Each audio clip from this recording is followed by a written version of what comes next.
we could be witnessing the beginning of the end of the Clinton empire, as evidenced by an editorial piece in the New York Times that called out former President Bill Clinton's sexual exploits and questioned whether he deserved a harsher punishment at the time.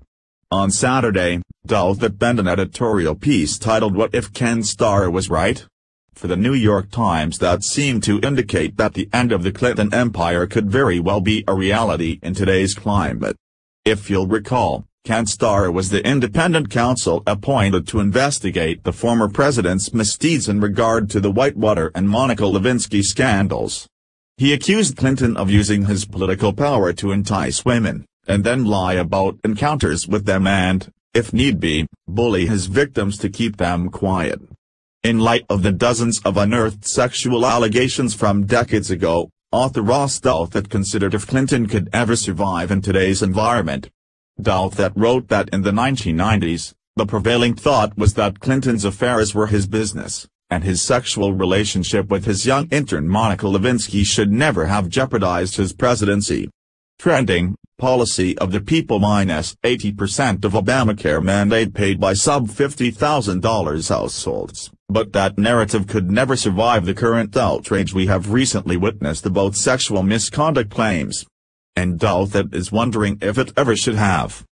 Liberals might be willing to concede that the Lewinsky affair was a pretty big deal morally, a clear abuse of sexual power, for which Clinton probably should have been pressured to resign, he wrote.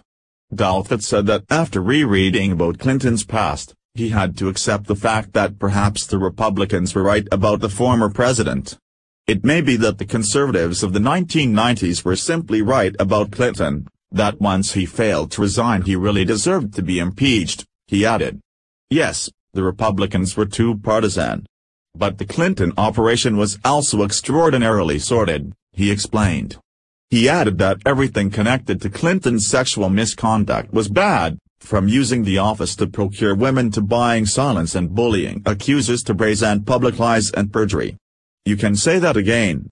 If exploiting a willing intern is a serious enough abuse of power to warrant resignation, why is obstructing justice in a sexual harassment case not serious enough to warrant impeachment? Especially when the behavior is part of a long-standing pattern that also may extend to rape. He asked, noting that any feminist today would not hesitate to try and remove a similarly predatory CEO or supervisor. Related, Hillary brags that Bill didn't use Twitter during presidency.